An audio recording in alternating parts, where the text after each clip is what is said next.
Good morning, everybody. This is the lead up to the meeting that we are to have here today from the Senate Finance and Appropriations Committee. Senator Howell could not be here today, so I'm Senator Barker, and I'm going to be chairing the meeting today. We have 3 presentations we're going to be doing, and if we get a quorum, we'll make it official. But otherwise, we'll just proceed as we are here already. First one on deck here is the Secretary of Finance, Secretary Cummings, and glad to hear some good news from you for April. So, thank you, Senator Barker, and hello, everybody. Good to see you again. It's been a bit of a break, and I think if you've kept up with our letters, you know that we've had in February a small, as always is the case, and relatively flat month, and a very strong March, up 22.3%. And throughout all this time, I think everybody sees that while the economy underlying feels solid, withholding and sales taxes are hanging in there, corporate taxes, there's a lot of noise in the world these days. And we can hopefully move through this pretty quickly and talk about that. So the other good news that we're starting to see is some good green shoots on labor, on new jobs. And I think that's a reflection of things getting a bit tighter for the consumer, people sitting on the sidelines, inflation eating away at their savings, and kind of driving a decision for them to come back in the workforce, which is a positive thing, plus some new jobs that have been created in the state, separate and apart from that. So going into April, as we said for the February report, that we anticipate a very big month. And as you can see throughout this report, what you saw in the letter, it's a bit of a false positive because the big pickup is the fact that we've moved our filing date back to April this year versus May last year and June the prior year. So that's in that category, the non-withholding, where that all shows up. It's a huge number, and we can't focus on that. But outside of that, the economic stats, withholding and sales, are all positive. Today, you can see we're going to be going through some economic indicators, talk a bit about Virginia, and then talk about collections and a little bit of outlook. I know we have a short time, so I'm going to move pretty quickly through here and make an assumption that you've had a chance to review it. So, on national level, it's all about inflation. That's the headline every day. We have supply-demand imbalance has existed for some time. It's exacerbated now. More so, continued impact of COVID, shutting down China once again, big unexpected outcome. And then obviously the geopolitical events in Europe that are driving increases in some of the key categories that affect us all. If you look at what's happening in the CPI, it rose 1.2% in March. It was 8.6% year over year in March. April was just released, and there's been a bit of a pullback, but still at levels that are concerning. I think, as you all know, the inflation is very concentrated in areas impacted by oil and gas and food in particular. Obviously, vehicles is an issue. I think that's one that will solve itself. But the supply chain issues within oil and gas and food is a big deal. Energy is the biggest driver of this. As a category, it's up 30% year over year, really startling. I saw this morning that per barrel price of oil is as of this morning, $115 a barrel. That's up $10 just in the last week. So this is not going to go away until that gets straightened out. And a lot of things need to happen. Gas itself is up 44%. Energy services, which is electricity and natural gas piped in, is up 14%. And food at home is up 11%. Interestingly, a lot of the other categories are in mid-single digit kind of year-over-year increases. So it is incredibly concentrated. And I think, as you know, that is what is the backdrop to governor's focus on the grocery tax and the gas tax, given what's been going on in there. We did have a GDP decline in Q1, but that's been generally cast aside, characterized as noise. We'll see what happens in the next month's report. But actually, in the midst of that, consumer spending is up 1.8%. CapEx is up 1.2, housing is up slightly, and really the big mover on this is on trade, which is down 3% in that period. So that has not created a lot of concern on the part of the economists who watch this.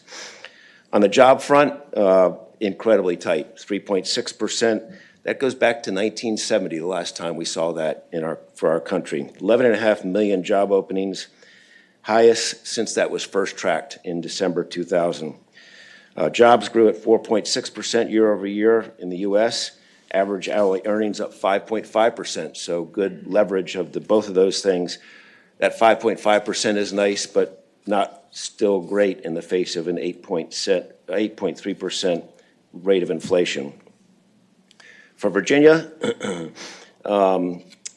as you know, we have started out here when we first started talking about it with some underperformance versus the nation in the pandemic leading up to the current time. It's all about creating new jobs, developing that organic growth rate in our Virginia economy. There's a battle going on with the states, particularly to our south, as we've seen more migration across our country than has been seen in a very, very long time. And we have to play to win against these states. Data shows us that leading up to the pandemic, we underperformed relative to the country and our competitor states. Good news is that we are starting to close that gap. Since January, the number of employed Virginians has increased by 42,000, which is actually 14th in the country. But still, we are behind where we should be relative to what the other states have been doing, the states we're most focused on. Here you can see back in 2014-15, I was not as close to this at the time, but I understand sequestration really put us on a negative track, and it took us a long time to get out of that. You can see from this chart. The gap is being closed, but we are still behind on a critical area that really is a main focus of this administration. If you look here, this is a compilation of what we've classified as our competitor states. You'll see the states to the south: Tennessee, Texas, North Carolina, Florida, and South Carolina and Georgia. And then we've also looked at some higher cost states that are to our north and Midwest: Illinois, Maryland, Massachusetts, Pennsylvania, New York, and New Jersey. We really focus on the ones who are beating us right now because we know the ones up north are struggling, as are the ones out south. Good news is, as I said, we've brought 42,000 people back to work in March versus January. We performed better than our peer group on that statistic in terms of percent of increase. And we hope that is the beginning. There should be a report coming out here in the next 24 hours, and we hope that will give us further support of continued progress. Participation rate is something we've talked about.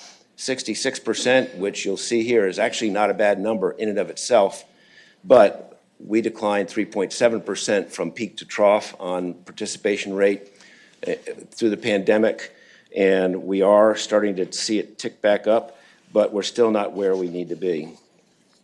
Again, back to the chart with the same states, to the south and to the north, you can see, interestingly, that all of the states that we compare ourselves to are holding the first 6 positions in terms of job recovery. And that fourth column, recovered percentage, that's recovered from where you entered into the pandemic, which is really pretty stunning that all of those states in South Carolina leading the way with 26% of recovery versus where they started. And we're still not where we need to be, obviously. And I think, as I said at the beginning of this, we're seeing progress as people are coming off the sidelines, but we still have a long ways to go.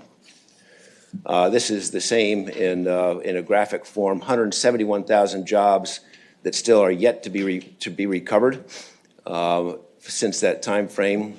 And you can see in the last couple months here, since December, that it has started to pick up. This then by region, you can see here that Northern Virginia is leading the way with a 70% recovery rate. Richmond, if you recall my last presentation, we actually had only recovered 30% at that point. We're now at 63%. Hampton Roads area at 59, and balance of the state is at 83%. Again, not where we want to be, but we are making progress, and hopefully that's accelerating. Higher workforce participation is needed. We need to get back to where we were. We are the state that's lost the most out of all these states from pandemic to the trough, and still have the biggest gap to fill. But interestingly, the states that we compare ourselves to are at the bottom of that in terms of overall participation rate. Honestly, we don't have a great explanation of that. People talk about the composition of the job market, the level of percentage of retirees, which tend to be higher in those states. The bottom line is we have a stickier number. We've always had a better number, but we just got hit harder as we went into pandemic, and we have not been able to pick that back up.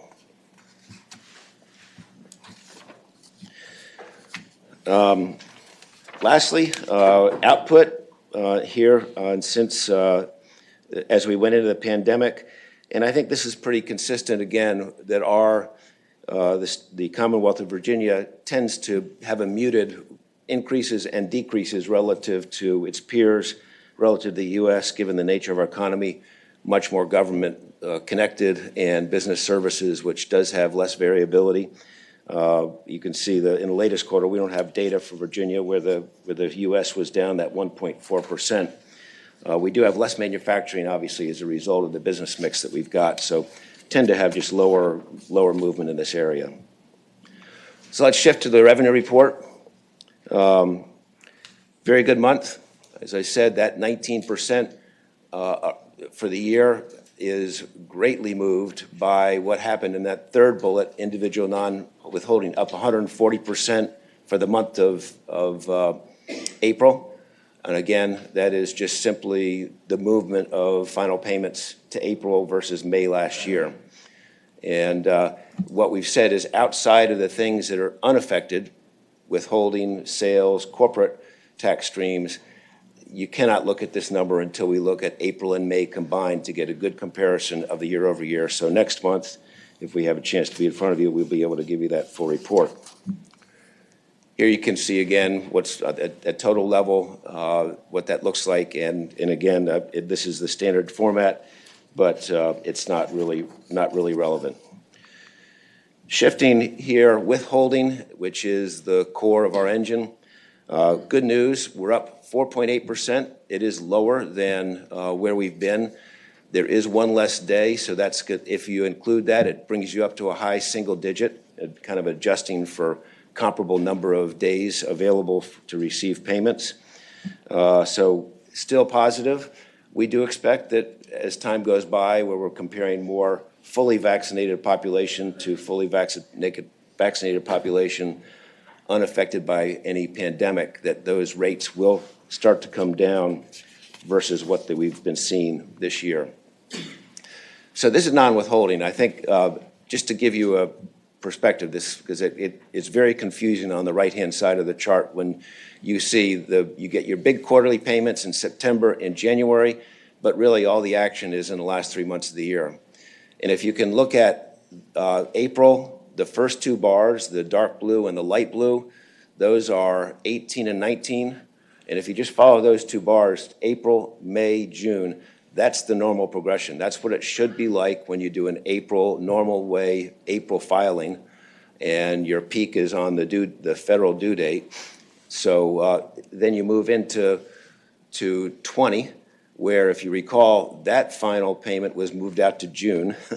So you look at that, it was April, May, big pop in June, and then you go into 21, which is now the green, and so you could see it's April, May last year, and then back down to June, and this year you've got an enormous April, and we're seeing early in May that things are still strong, so we do expect actually May to not have a significant drop off. There's a lot of gain being taken here in non-withholding in the market. And so based upon all of this, we do remain optimistic about where we're going to end the year. We're a plus as of the end of March relative to our projection, and we see that is going to continue to be strong. We just don't know the magnitude of that strength for the remaining quarters, remaining months, I'm sorry. Individual refunds. So we are year to date, we have 2.9 million of our tax filings have been completed versus 2.4 last year. The average refund is up 2%. You can see here we've got a projected increase of 6.4%. Again, timing is off, so it's hard to say where we're going to come out, but we don't feel like there's going to be any surprise with individual refunds. And that's something we got to watch. As you do see capital gains, those things start to decline. They're inevitably, with persistence, that will start to show an impact, but we don't see that as of yet and don't anticipate that coming up in the near future. So I've covered that on tax refunds. Net individual income tax still is in the context of a very strong April. We do feel very good about where that is going to come out for the year.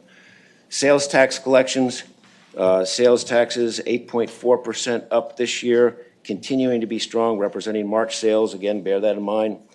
And just again, the world is opened back up even further. That continues. This is clearly watching very closely what happens to the consumer. Today is a big report on retail earnings. You may have seen earlier this morning, Home Depot and Walmart are reporting very strong, markets up big. And I think people are watching very closely just to get a sense of the strength of the consumer. They still are very liquid, but that liquidity is being depleted given the inflation that we're experiencing, offset by a growing job market. We're tight unemployment and lots of jobs out there, so wages have been going up. Corporate income tax, again, another solid month here. We expect that will continue. Corporate earnings have been solid in the earnings reporting season that we're just finishing up. Sorry, I skipped that. So solid here, no indications of concern. If you look at recordation, small number, but I do think it's interesting as you go to the right, and if you just look at February, March, April, the lighter blue last column, you can see the impact of higher rates on mortgage refinancings and recordation fees that are associated with that. So this is going to be under pressure inevitably, but again, it's not a big revenue account for us overall. Similarly, insurance, small account, and that is solid. Not anything, frankly, to worry about a lot, much at all. This is the chart you see every month, and it's kind of silly right now because of the timing of payments. But left-hand side is the representation of the different categories relative to the full revenue stream. The next column shows you year-to-date growth year over year. You see that 19% under the total, which is puffed up given the timing difference. And bottom line is, if you go to the next to last column, which is our typical May to June required to meet estimate, you can give back 231% of your remaining period and still meet budget. So that's not where we're going to end up. We are going to end up with more than we expected as of now, given the strength in the overall revenues that we're seeing. But we're very, very solid on where we expect to come out for the year. Just on our outlook here. So prior to April, as I said, we were somewhat ahead. As you recall, in the revenue reforecast, we were $1.45 billion up. We allocated out 1.25 to build in some conservatism. We did not touch 23, 24, also with that in mind. We've got a clear picture of, we think, where we will be in May. May 17th was the filing date last year, so that happens to be today. So I think we're going to have a pretty good sense of where we're going to come out when we give you our next report. Withholding the best news here is withholding continues to be very strong.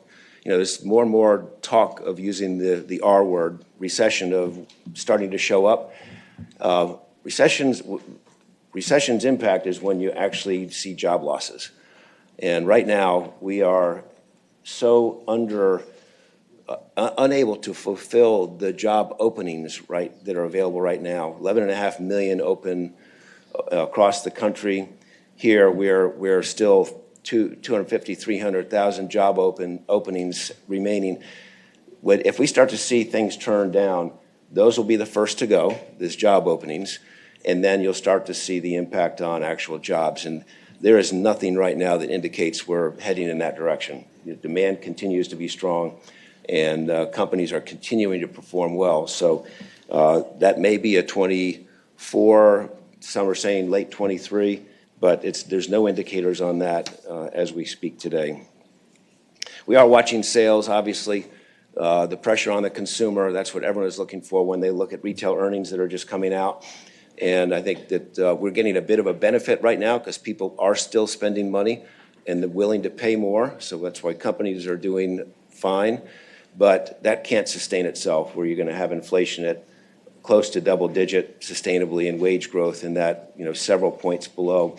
That's why the Fed is in the predicament they're in right now. They need to tap the brakes without going into a skid. And that's going to be the very challenging situation they're going to be in here, and watch it closely. So that concludes my remarks, and I would be happy to take any questions. All right, are there any questions? Senator Sasslaw. Yes. Turn this on. I just Googled gross domestic capital per, person. We are higher, and in most cases, way higher than any southern state, including Texas, Florida, Georgia. That's gross domestic product per capita. Mm-hmm. And the only states that are high seem to be higher than us. The highest is California, okay, then New York, and then I see Illinois, New Jersey, and the state of Washington are higher than us. But every single southern state is lower than us. And in South Carolina, they are dramatically lower. They're like a third world country. Mm-hmm. I mean, how do you explain that versus what we've seen here? Yeah, okay. I don't think I really address gross domestic product relative to population in any of those statistics. I'm talking about gross domestic product trends period over period. Well, I'm just telling you what it was last year. This is what was last year in 2021. Gross domestic product per capita? Per capita. And yes. a change year over year, or the actual number? No, it had the actual number. Okay, I honestly, I don't look at that stat, and I don't know the trend in it. South Carolina, they're so far behind us, hell, it'd be a century before they could catch up, even if we did nothing. Yeah, I'm honestly, I don't look at that statistic, right. But we'll go back and look at it. Thank you. Yeah. All right, Senator McClellan. Thank you, Mr. Chair. Mr. Secretary, on the employment numbers that you have, thank you for breaking that down by region. Do you have that by sector, or can you give us any insight into which? We do, and we'll send that out. Yes, we do have that broken down. Thank you. And, do you have any sense you can share with us now whether there's certain sectors that are still struggling compared to others? We have that chart in our deck. Okay. We didn't include it, and I just, off the top of my head, I can't remember. But okay. I will get that, send it around to you and others if you'd like. Thank you. Yeah. Yes. Senator Marsden. Thank you, Mr. Chairman. Given the uncertainty right now around food production and delivery and what have you been advised by your folks involved in agriculture as to whether Virginia is ramping up planting, increasing production of chickens, cattle, that kind of thing? Is it ramping up? This is the problem right now. The challenge right now is that things like fertilizer are in very short supply. And so farmers are being challenged with making decisions. I was just reading an article on this the other day of, do I plant my normal and put on less fertilizer? Do I plant half and give it full fertilizer? So there's a big challenge on availability and on price. So I was traveling with Secretary Laura last week, and he did not mention that. I know they would love to because prices are great, but I don't see anything he's mentioned about actually being able to increase production meaningfully. Okay. Thank you. Yeah. Are there other questions? All right. Great.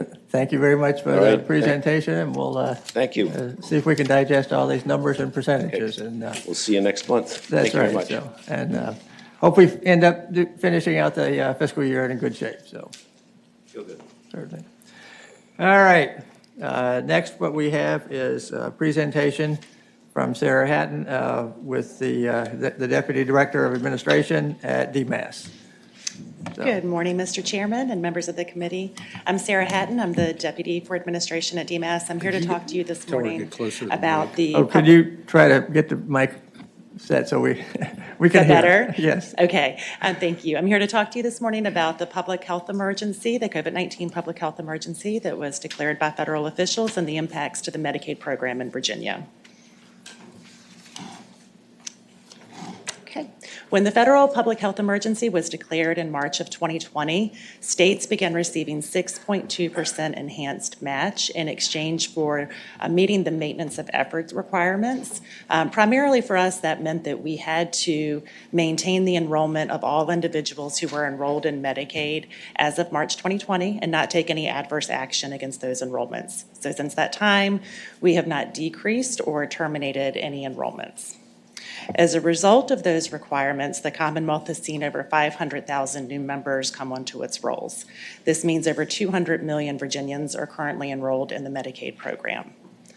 At the end of the public health emergency, we will be charged with redetermining all 2+ million members and to see if they have continued coverage or to help them with transitioning to other coverage through the federal marketplace or perhaps for them to continue in coverage that they've gained during the public health emergency. Right now, the emergency is slated to end on July the 15th. Our federal officials have indicated that they will give us 60 days notice prior to ending that public health emergency. In order for it to end on July 15th, we would have had to have received that notice yesterday, and we did not. So with that, we can expect that there will be another extension of the public health emergency. We likely won't see that until closer to that July 15th date. So again, these timelines, when I built this slide out, was built on the potential for that July 15th end date, so these numbers would have to shift. But the redeterminations of the Medicaid members will have to occur over a 12-month period. Federal guidance does allow an additional 2 months in order for states to clean up any outstanding actions prior to resuming normal operations. DMAS is working closely with our partners at the Department of Social Services to ensure that all of the redeterminations are dispersed over that 12-month period. This is really important to ensure that we have sustainable workloads in future years for our local agencies. Additionally, Secretary Littell has brought together leadership from across agencies, and we meet weekly. There's a task force that is brought together to discuss challenges, concerns, and solutions, and these planning sessions have really contributed to us being more prepared when we do reach the end of that emergency. So we do expect a significant increase to calls and workloads for our local agencies, our call centers, and state agencies when we reach the end of the public health emergency. As I mentioned, we do have an additional 500,000 more individuals who are enrolled in the program at this time, and that number is expected to continue growing as the public health emergency continues. But in response to that, we've been planning for the end of the public health emergency really since the early months that it was declared. So in mid-2020, we began planning for what would need to happen at the end of the public health emergency. In partnership with our health plans, DMAS has rolled out a robust member outreach campaign where we are educating all of our members and letting them know what may come in the future. We're also working to educate our providers, stakeholders, and other state agencies. And then in order for the state to ensure timely and accurate redeterminations while balancing those increased workloads at the local agencies, we found it critical to make system improvements that would increase automation for our Medicaid redetermination process. And then finally, with staffing shortages and high attrition rates at local agencies, we're working very closely with DSS to identify solutions in those areas and to help our localities where needed. Again, all dates on this slide assumed that July end date, so these will be shifting a bit. But DMAS and our partners are using a three-prong approach to reach out to our members.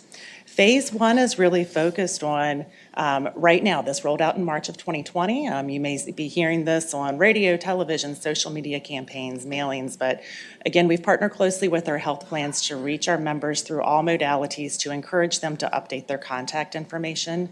So when the public health emergency does end, we're able to get in touch with them. We know that many of our members have probably moved over the 2+ years since the public health emergency has been declared. And if we're unable to reach them, they'll be unable to complete their redetermination, and they will miss either getting that continued coverage or that referral to the federal marketplace to get other coverage. The second phase, which will begin when the public health emergency ends, is to encourage all of our members to complete their redetermination when they receive it in the mail. Again, we're partnering closely with our health plans in this area, and so over that 12-month period, as individuals have a redetermination due, health plans and DMAS will be reaching out to them to encourage them to complete this information. And I will note that it's important for individuals to complete the redetermination, because if they don't, we don't give them that referral to the federal marketplace. So we do want to encourage that to happen. And finally, in phase three, that's going to be outreach to our Medicaid members who did not complete those redeterminations.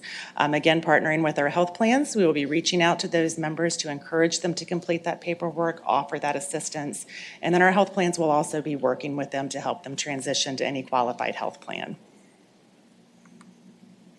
For our system strategies, DMAS and DSS are working to complete the implementation of 7 different system strategies, which will help us to ensure timely and accurate redeterminations while providing additional automation to assist with those staffing shortages at local agencies that I mentioned.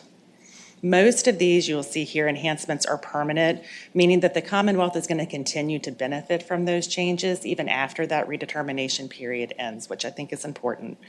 And due to the increased automation and efficiency, most of these enhancements are also going to result in more timely processing and have the potential to result in cost savings. For our staffing strategies, DMAS is working to complete the onboarding of 100 temporary contract staff workers who are going to make up an agile task force to support our local agencies during the 12 months of redetermination. Right now, some of these staff we've already brought on board. They're addressing existing backlogs and other issues that have occurred as a result of the public health emergency to ensure that we are as cleaned up as possible and ready to jump into this redetermination process when that public health emergency ends. And then also in partnership with DSS, we're working to create a structure of a statewide redetermination pool where local workers from agencies who may have bandwidth are able to join together and help other localities who may need additional assistance during this time period.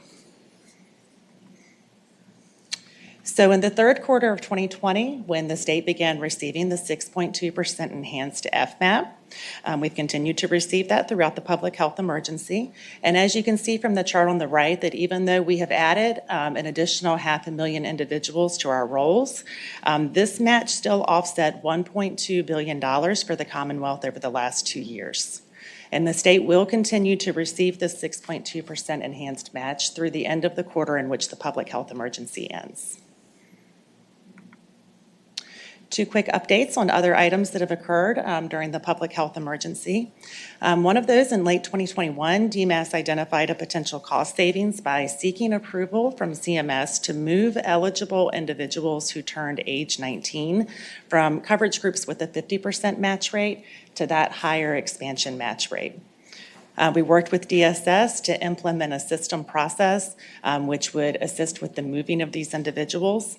In January of 2022, we realized that the number of individuals we expected to move had not. We had predicted that there were approximately 35 individuals who were potentially eligible for this move, and we've only seen about 20,000 of those move. We have identified a programming need to correct this automated process that runs, which will be implemented next month, and we hope to be able to capture additional movements of individuals through that correction. On the right-hand side, this talks about an APA finding. We did discover last year as the result of an APA audit that we had a number of individuals who had moved from the state of Virginia during the public health emergency. Due to that pause on not closing out individuals, these numbers accumulated very quickly. We are using that Agile task force that I mentioned to currently review all of these individuals. As of May 11th, they've actually completed 72% of those reviews, closing out over 2,400 cases, which will result in the recoupment of over $10 million in capitation fees that were paid erroneously. And that group does expect to have that work completed by May 31st. And this is my final slide, but I will note ahead of the Department of Corrections presentation, we are working closely with DOC to help with the transition of those individuals who are eligible for the earned sentence credit implementation. Our Cover Virginia incarcerated unit does work closely with the Department of Corrections. Secretary Littell and DOC has pulled us together for regular meetings. So we are working with that group to ensure that the individuals who are already enrolled do have a smooth transition if eligible to full Medicaid coverage, and to assist with applications for those who may not already be enrolled in that incarcerated Medicaid coverage. Cover Virginia Call Center has reported that although this is a high increase in call volumes and applications for them, that they are able to handle this workload, and that is being handled smoothly. And that concludes my presentation for today. I'm happy to answer any questions or concerns any of you may have. All right, are there questions? Senator McClellan. Yeah, thank you. As you are going through this process and there are consumers who are no longer eligible for Medicaid, are you doing anything to either ensure or help them determine whether subsidies that might be available are sufficient for them to afford coverage either in the marketplace or through their employer? Chairman Barker, Senator McClellan, thank you for your question. Any individual who does complete the redetermination process, we do automatically give them a referral and an electronic connection to the federal marketplace for that determination and other health plans. And our health plans actually are going to be working closely with our members as well to help them with that transition and to also help enroll them in a qualified health plan if necessary. And then do you have materials that you could give to us to help with the outreach in our districts or at community events? I would actually be happy to. We have a beautiful outreach packet that we'd love to share with you. I think some of them may have come out in emails last week, but we can share them again. They've actually been nationally recognized, our outreach material that we've put together for this process, so we can make sure we do pass that along to all of you. All right, thank you. You're welcome. Other questions? All right, I have one. Do you have any estimates of those who will be disenrolled as no longer eligible? Yes, sir. What percent of them have health insurance through job situations, and what percent have health insurance through the enrollment and have the ability to go through that process and with the marketplace, and then what percent will be uninsured at that point? Thank you for your question, Chairman Barker. We do estimate that somewhere between 280 and 400,000 individuals will lose Medicaid coverage. I think it's important to note that not all of these will be bad losses. Some of these individuals may have obtained employment and may have employer-sponsored insurance. Unfortunately, we don't know those percentages. That information isn't required for the Medicaid program, so we're not able to reflect how many of those where that may have occurred. We will, for any individual who completes their redetermination, we will make sure they are connected to the federal marketplace to then be looked at for that continuing coverage in another health plan. Thank you. Any other questions anyone has here? All right, well, thank you very much, and this will presumably not start now until at least September. Is that correct? So back a month and a half. So. Yes, sir. We'll be sure to keep you posted. All right, thank you. Thank you.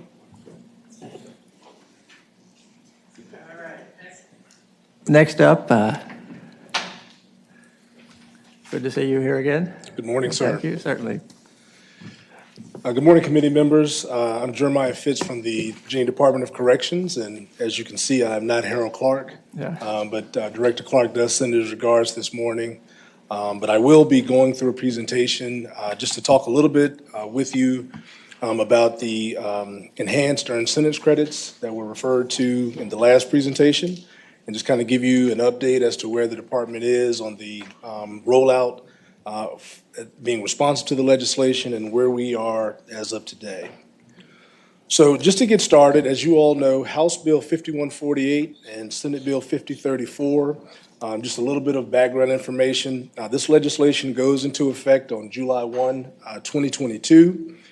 As this legislation was passed during the special session of 2020, our information system known as CHORUS is the system that we calculate individuals' sentence credits. And this system has gone through a tremendous update since really December of 2020, once we knew that the legislation had passed. I will talk a little bit about this more in another slide, but just to give you some little flavor of our information system, it was put into effect in about the mid-2000s, about 2007 or 8. And this is the largest upgrade that we've seen of our system based upon this legislation being passed. And we're happy to say that we feel like we're about 2 weeks ahead of schedule in terms of being responsive to the legislation. One thing I will just kind of bring out is that the inmates, their behavior as well as their participation in programming also factors into their earning level, which the earning level I'll talk a little bit about in a moment. As well as this legislation was retroactive. So for any inmate who is going to get benefit of this new earned sentence credit system, this takes into account their entire sentence, not just kind of going forward. This looks at the entire sentence of each individual. And I will point out that this legislation is conviction-centered, not necessarily inmate-centered. And what I mean by that is that the convictions that are listed in the Acts of Assembly deal with specific legislation around those convictions that qualify for the new earned sentence credit legislation. It doesn't necessarily deal with the entirety of an individual's criminal history. And we'll talk a little bit more about that in some slides to come, but I did want to just give that information. All right. All right, just a little bit more background. As you all know, on March 12, 2020, former Governor Ralph Northam declared a state of emergency that was based on the COVID-19 pandemic. Based upon that and pursuant to the budget amendment approved by the General Assembly, at the 2020 veto session, the inmate early release plan was established, and it gave the Director of Corrections the authority to release certain inmates based upon this declaration. At the end of the emergency declaration, there were 2,185 inmates, state-responsible inmates, that were released from both DOC facilities as well as those state-responsible inmates that were in local and regional jails as well. House Bill 5148 and 5034, as I said, were enacted during the special session. Senate Bill 5034 also dealt with terminally ill inmates, and it did make them eligible for review by the parole board for conditional release. So we also enacted that, and that has actually began already, and we do have inmates who are being looked at for conditional release based upon their medical situation. House Bill 5148, it also identifies, if you look at the code section, it also identifies which convictions only will qualify for the 4.5 days for every 30 days, which is our current system as of today. The 4.5 for every 30 days was enacted at the end of when parole was abolished in Virginia. The earned sentence credit system of 4.5 days for every 30 days began at that time. So this system or this legislation identifies which convictions specifically can only earn 4.5 days for every 30. And just for your information, those are more violent offenses. Those that are eligible for the new earned sentence credit are more of your property crimes, your drug offenses, and things of that sort. So getting a little bit into the earned sentence credit and the appropriations that kind of went along with the legislation. You'll see there's a chart here at the bottom that talks about in fiscal year '22, the department was allocated $4,486,555 based upon the earned sentence credit legislation. In the upcoming slide, I'll talk about what positions that covered for DOC and what types of positions were created because of that allocation. There's also funding that was pending in the fiscal year '23 budget as well as the fiscal year '24 budget, but obviously with the budget and the pending status that it is in, we're still waiting to see how that turns out. Some of the positions that were supported by the earned sentence credit legislation or the appropriations from that, we received funding for information technology specialist, time computation specialist, offender management and community release, sex offender screening and intake staff, reentry staff, as well as probation and parole officers. And I'll just go back up to the information technology specialist. Again, we started our overhaul of Chorus in December of 2020. And as of present day, we are, as I said, a few weeks ahead of schedule, but we've been able to identify as best possible the inmates who will take benefit of the enhanced earned sentence credit. And we have been able to get information out to the field so that we can start planning with not only internally with our DOC staff, but also, as you heard before, with our community partners who will help with the reentry efforts. All right, so just to talk a little bit about the next few slides, we'll talk a little bit about what the inmates, kind of the profile for the inmates who's going to be getting out really between July 1 and August 30th. I think many folks have heard there's going to be an increase of individuals who are released based upon the earned sentence credit legislation. There's about 3,212 additional state responsible inmates that are expected to be released. In this time frame, typically, we release about 1,300 inmates. The 3,212 inmates is in addition to the 1,396 state responsible inmates that we would have released anyway. So that increase of 3,212 inmates, those are the individuals that we'll be looking to release between July 1 and August 30th.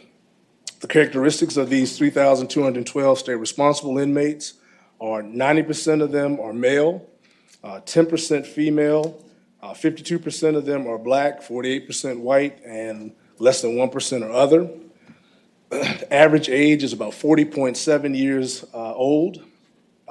14% of them are under 30 years old, and 21% are 50 years old or older, and 28% have some degree of mental health impairment. That's a mental MH1 through MH4, meaning less severe to certainly needing more services out in the community. And 1% have a diagnosis of serious mental illness, which again, going back to our collaborations with our community partners, these are the individuals that we're looking for assistance with as we get them reintegrated back into society. All right, so offense history, again, thinking about this in terms of this legislation was specific to the conviction and not necessarily the individual and their criminal history, but the current most serious offense, 36%, these individuals have a violent, most serious offense, meaning they have a combined sentence. As I said before, violent offenses typically will not take benefit of the new earned sentence credit formulation, but if you have a combined sentence that you have offenses or convictions that do qualify for the enhanced earned sentence credit, but also convictions that fall under the 4.5 for every 30 days, we call that a combined sentence. Individuals will still receive the benefit of the new earned sentence credit system on the qualifying convictions. 34% have a property or a public order, most serious offense, and 30% have a conviction for drug sales or possession. 62% have a violent, or 62% are violent according to Code Section 17.1-805. This is the sentencing guidelines. I will make this comment that is pretty much standard, and you'll see that in another slide.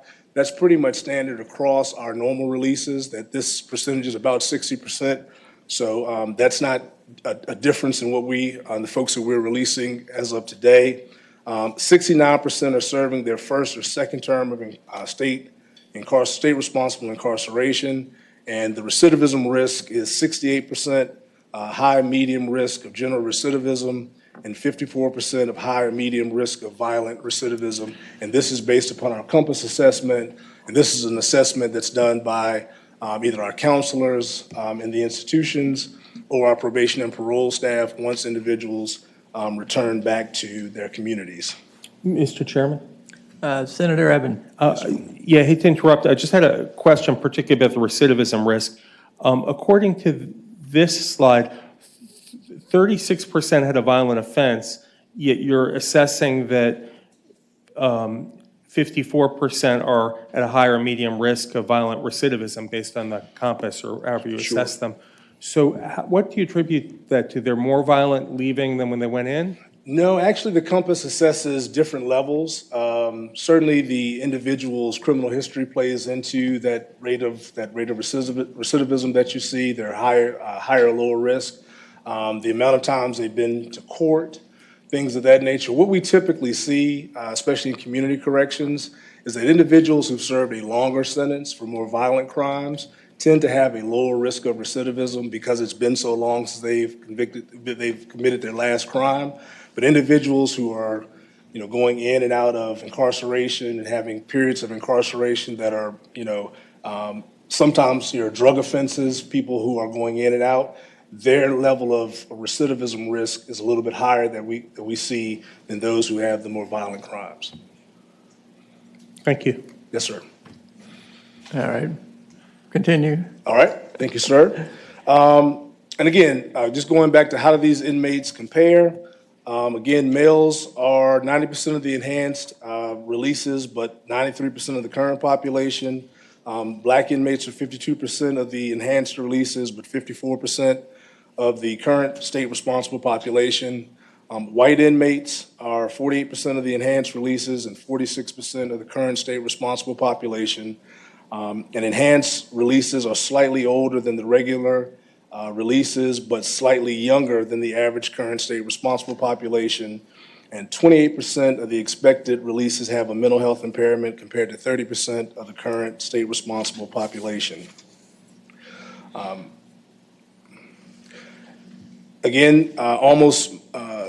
Although most violent offenses are excluded, again, as I said, some inmates have a combined sentence of both violent crimes or violent convictions as well as nonviolent offenses, and they will receive benefit of the enhanced earned sentence credit system. And some of the releases will have a violent, most serious offense that are excluded, and that's, again, about 36% of the enhanced releases have a violent, most serious offense, 62%. Again, are violent by 17.1-805 of the Virginia Code section, and 68%, again, as we talked about before, of those releases are have a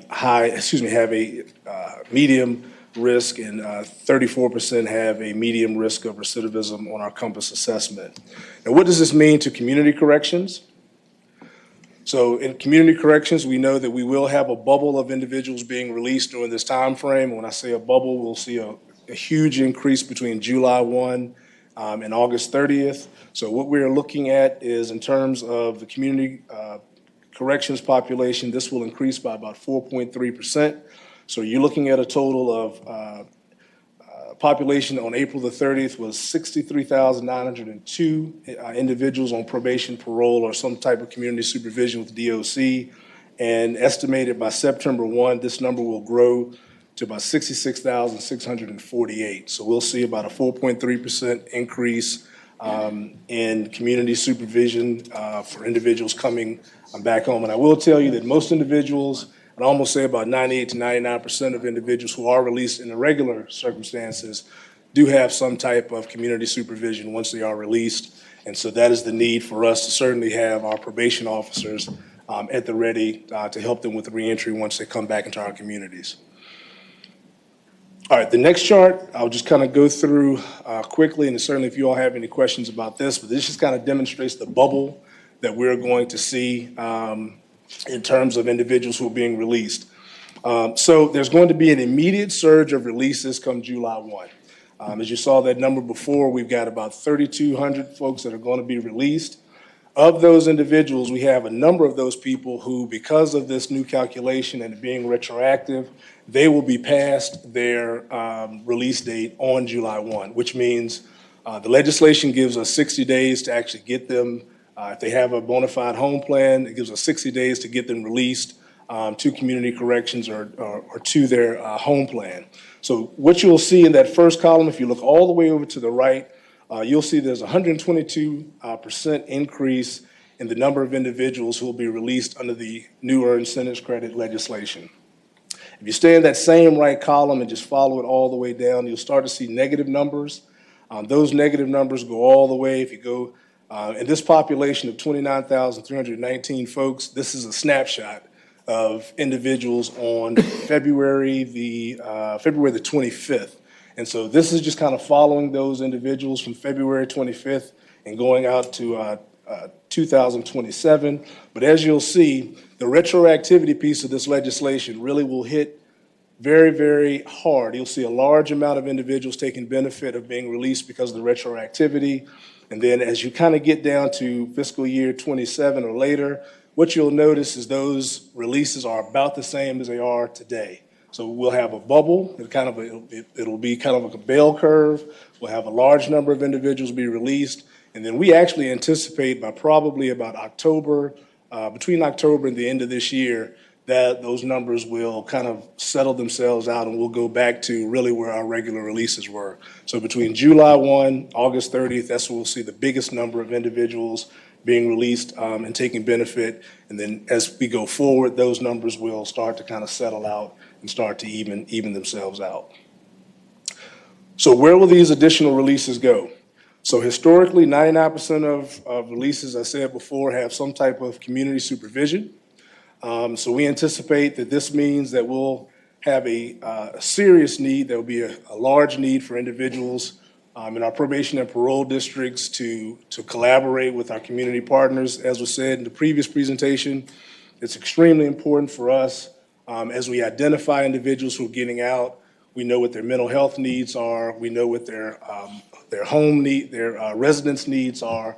And we are being supported by community agencies such as DMAS, DSS, Employment Commission. Those folks are helping us out as we plan and strategize for these releases. As was said before, we are meeting on a bi-weekly basis with our community partners, state agencies, to make sure that we are giving information out and people do understand who's coming to them. But this has been a huge help as we strategize, especially with those more problematic releases, individuals who have chronic homelessness or who have medical issues that rise to the level that require community resources.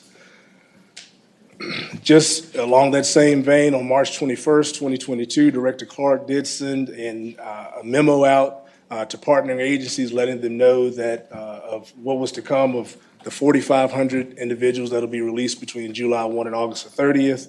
The memo went to the Department of Medical Assistance Services, DCJS, Department of Criminal Justice Services, DARS, Social Services, Department of Motor Vehicles, the Virginia Employment Commission, and of course we also received quite a bit of support from the U.S. Social Security Administration with Social Security cards and getting people that information before they are released.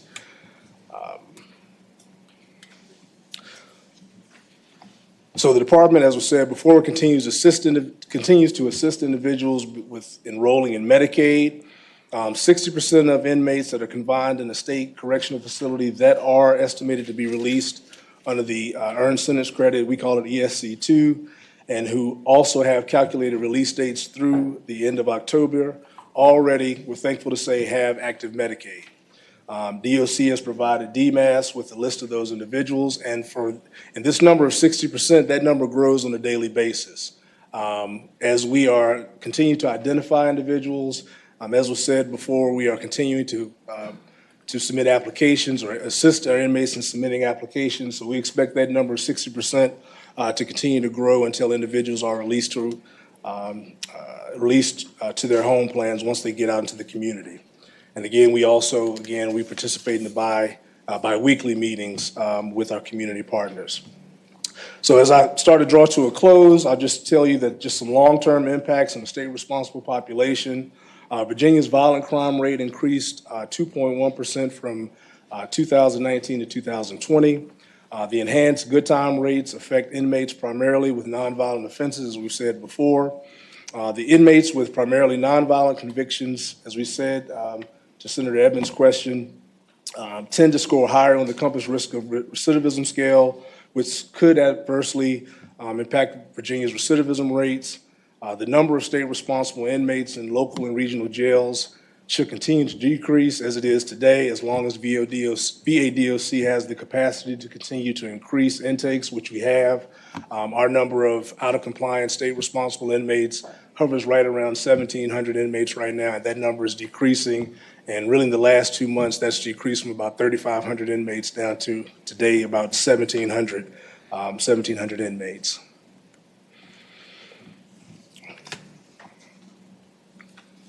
So some of the anticipated challenges that we see, as was said, I think in the previous two presentations, there are some recruitment challenges that have delayed hiring for some reentry positions that are related to the earned sentence credit legislation. The funding included in the introduced budget will enable the department to hire additional probation and parole staff. So we're very eager to do that because we want to make sure that we have probation officers' caseload sizes down to a workable number so that they can give the attention that is needed for each individual person on probation. And the department continues to provide reentry services that we've done during normal business practices for a number of years. And we want to be responsive to this legislation. And what we have done is really increased and made more robust our checks and balances system so that we don't miss anyone who may be released under this earned sentence credit legislation. So with that, that is the end of my slides, my presentation. All right, are there any Mr. questions? Chairman. Yes, Senator Ruff. Thank you for your presentation. You are anticipating needing how many more probation officers statewide? So a normal caseload is somewhere around the neighborhood of about 75 individuals. One thing to keep in mind is that we also have a large amount of individuals that are released from supervision every month. I think for us, somewhere in the neighborhood of 50 to 75 officers across the state would certainly be a huge addition for us. And some of that is already in the works as of now, but so that we can keep our caseload somewhere around 65 to 75 individuals for normal caseloads, that's where we want to be at. Mr. Chairman? Yes. How far below that level are you now? How many slots are unfilled?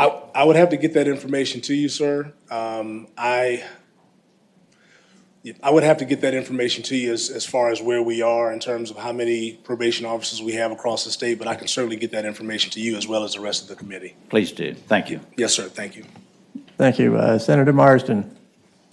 Thank you, thank you, Mr. Chairman. Do you have information on what your direct cost per inmate is at this point in time? In other words, that direct cost, that if you removed one inmate from a facility, how much that would save, not including overhead, food, medical care, clothing, the hot water they use, that type of thing? Sure. I don't have that information with me, but I can certainly get that for you and the rest of the committee as well. I think if I'm understanding the question is, as inmates are leaving our system, what is that doing to the cost per inmate? That's the information that you'd like to have? That is correct. Mr. Chairman, follow up. Yes, Senator Marsden.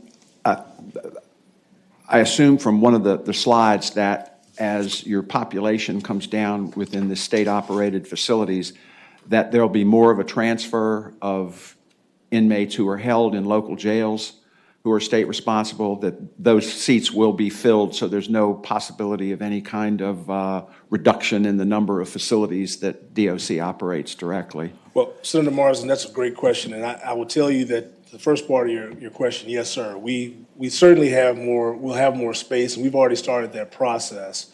One of the things that we're really working on is making sure we get the number of beds down to where our facilities were designed. And so as we do that, that certainly will, as we bring people in from state responsible facilities, local facilities that are state responsible, that will kind of even that number out. So to the second part of your question, yes, sir. Okay, thank you. Final question, Mr. Senator Chairman. Marston. Thank you. How are the sheriffs, a lot of times, there are times when they don't want these inmates and other times when they do want the income from being held in local jails. What is your understanding of where the sheriffs are at with regards to losing the revenue from state responsible inmates being held in local jails? Well, Senator Marsden, I certainly wouldn't try to stand here and speak for the sheriffs. I want to say that, but part of my position at the department is having the unit that's responsible for bringing the inmates in, and I'll just tell you it's a mixed bag across the state as to, some sheriffs are telling us please bring them in as quickly as possible. Some are saying different. It's really a mixed bag across the state. Thank you very much. Appreciate the presentation. Yes, sir. All right, Senator Deeds. Just a couple of observations. In the western part of the state where I practice law and live, there aren't any sheriffs that are asking for more inmates. They're mostly sheriffs that have jails busting at the seam. They're serving 2 and 3 times what they're built for, and that's because they're holding your inmates, your state responsible inmates. Number one. Number two, while you are thinking about adding new probation officers, you need to examine the way the job those probation officers do. My experience is that if 75 is their workload, they do very little research to confirm what an inmate will tell them during a pre-sentencing process, for example. They don't follow through to find out about other convictions. They don't follow through to find out other family or to confirm what the inmate says about their family. I've been disappointed in sometimes the product I've seen from the probation officers, and I would suggest that perhaps we're understaffed at current levels. Yes. Thank you, Mr. Chair. So to that point, I spent a lot of my career as a probation officer. So what you described, I completely understand. I was a chief of 2 different localities, and I would say part of that is controlled locally in terms of what probation officers are asked to verify. But I will say this: I think to the point of understaffing, it's a very good point that you make. When officers are being asked to have caseloads that are over 75, over 80. Finding the time to do a very good pre-sentence report and being able to provide adequate supervision that does present quite a few challenges. And Mr. Chair, my point Senator was, Deeds. if that's the problem today and we're going to add more people to the mix, we need to re-examine the whole role of the probation officer and maybe reevaluate how many you actually need, because I'm not sure you've got enough people out there right now. Understood. Thank you for that. Thank you for that information, sir. All right, any other questions? Just a couple quickly for you. How many people do you have in the state penitentiaries now, and how much has that come down over the last couple of years? So right now we're hovering right around 24,000 inmates. I think if you look back to pre-COVID numbers and maybe going back about 5 or 6 years, I think we were hovering somewhere around 30,000, between 30,000 and 31. But as I said before, with COVID and the releases, not only our releases from DOC facilities, but also there were quite a few individuals being released from local jails as well. There were, sheriffs were doing some of that work. We have seen a reduction in our inmate population based upon that. All right, and we've gotten some positive publicity for lowering the recidivism rate over the 3-year period following release. We starting about a decade ago, we began to get our rate down, and as last I'd heard, we were in about the 20% range of recidivism, and have been either number 1 or number 2 nationally in that. Is that continuing, and do you have plans to help that would help get that even at a lower rate? Yes, sir. Right now, we're sitting at 22.3%. As you said, we've been in the past 5 to 7 years either number 1 in the nation or either 1 or number 2. I think my answer to the second part of that question would be the importance of working with our community partners, the folks who are helping us get people enrolled in Medicaid, the DSS, people helping our folks get benefits. All of those things In my experience, and like I said before, I worked as a probation officer for quite a long time. All of those things really help with individuals as they're released back to communities, not to get into a state of chaos. Because once that state of chaos kicks in, that's when we see individuals going back to criminal behavior and things of that nature. So if we can continue those kinds of partnerships, yes, sir, we certainly we look to enhance our recidivism rate and decrease it even further. Thank you. All right, are there any other further questions or any other comments anyone from the committee wants to make? So, all right, well, thank you. And thank everybody for coming here today. I was given a target time of 11 o'clock to be done, and we did it, so. And we had good information from several. So with that, is there a motion to adjourn? All right, all in favor, say aye. Aye. All right, we are adjourned.